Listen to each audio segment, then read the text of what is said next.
Kelsey and this is my channel, Literati Reads, and today I am finishing up my March book haul. If you guys didn't know, about 49 books this month. It's a lot. If you watched the previous two hauls, you know that I am not giving synopses for each one of these books because that would take forever. Instead, I'm just telling you what about these books caught my attention, and I will leave all the Goodreads links down below, so if you're interested, you can go check them out yourself. So the first book is Maximum Ride, School's Out. This is the second book in the Maximum Ride series by James Patterson. I read the first book when I was in middle school, and I loved it. And I just recently, I just recently bought the first book in hardcover, and I found this one at Goodwill in hardcover. And so obviously I grabbed it. It is Night Film by Marisha Pessl. Again, adult thrillers. But what really got me was it has to do with cult horror films, and I've only recently started watching cult horror films and stuff. I used to get scared really easily, and so only recently have I started. And so that's part of it, but also, if you didn't know, this book is not told strictly in regular narrative. There are, emails and news articles and, redacted files and things. There are sections that are told in regular narrative, but also those end papers. Next up, we have another arc that has since been released. It was released in, October of last year, I think, and that is Small Great Things by Jodi Picoult. This one's about racism, and the main character is a black woman, and so I'm very interested to read this and see, how racism affects this woman, although I do believe Jodi Picoult is white, so it is not an Own Voices book. Another proof on this one, I also believe has been released, yes, it was released in August of 2016, and this is With Love from the Inside by Angela Piecel. What drew me to this one originally was this cover. I don't like the newer cover as much, the final cover. I love this text. I love the birdcage hung by a novel.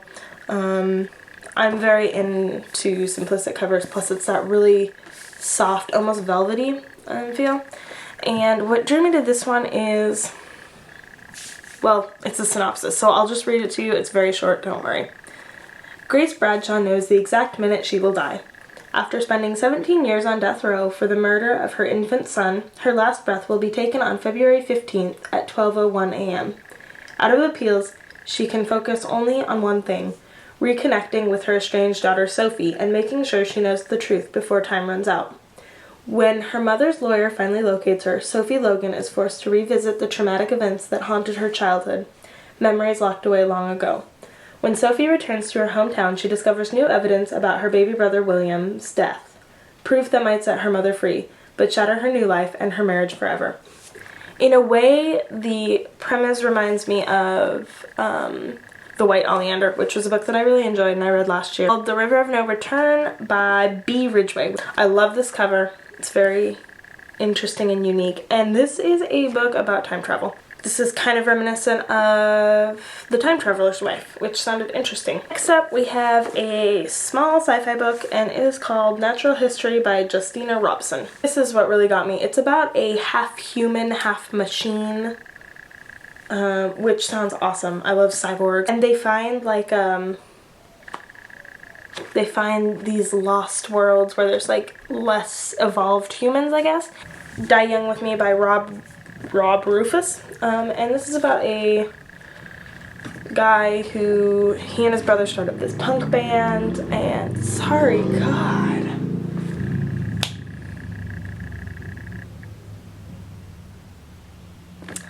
is about a guy, he and his brother start up a punk band, and they join this tour, but then Rob is diagnosed with cancer. And so this is about his life as a cancer patient while his brother continues as in the band. Don't read a lot of memoirs. We have Holes by Louis Sachar.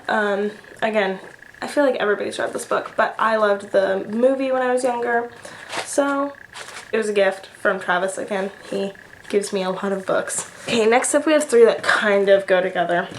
So I found these all at Goodwill too. I got Elantris by Brandon Sanderson, Mistborn, and also The Well of Ascension, all by Brandon Sanderson.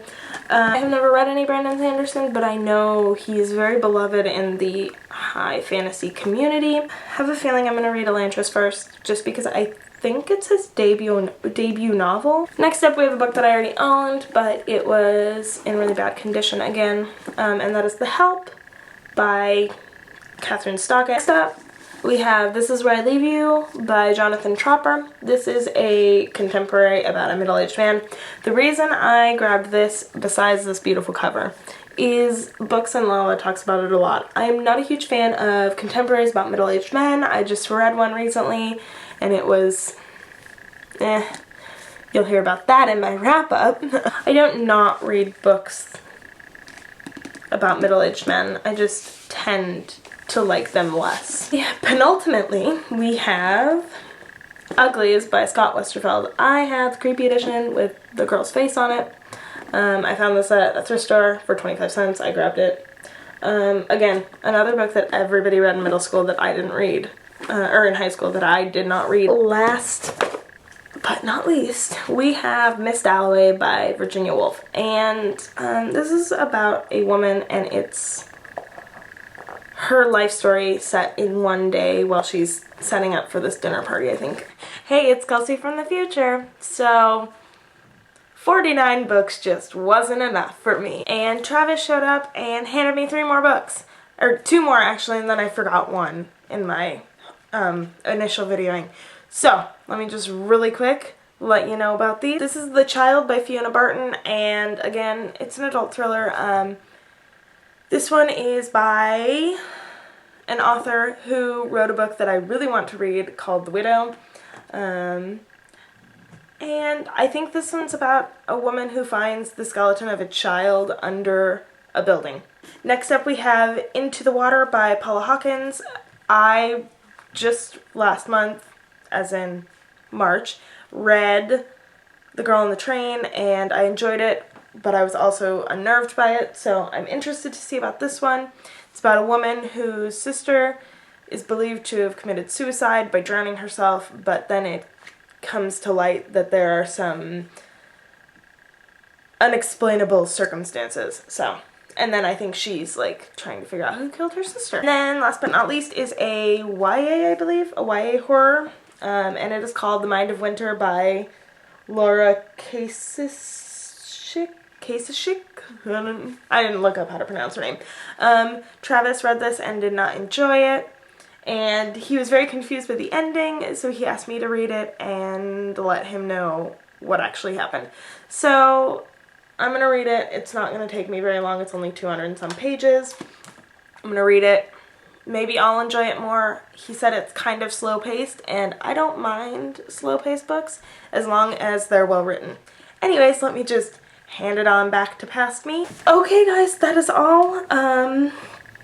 If you have read any of these books, comment down below. No spoilers please, but let's talk about them. If you want to read any of these books, let me know. Tell me what books you've bought this month, and let's just have a conversation down in the down bar. If you liked this video, like it, and if you want to see more of my content, then subscribe. That would be great. It helps my channel grow. It makes me more visible to the rest of the booktube community.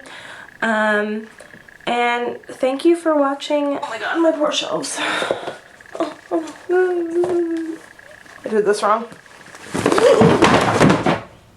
Never mind, I'm not picking up these books because I just threw them all on the floor. Anyways, I've made a huge mess. Until next time, bye.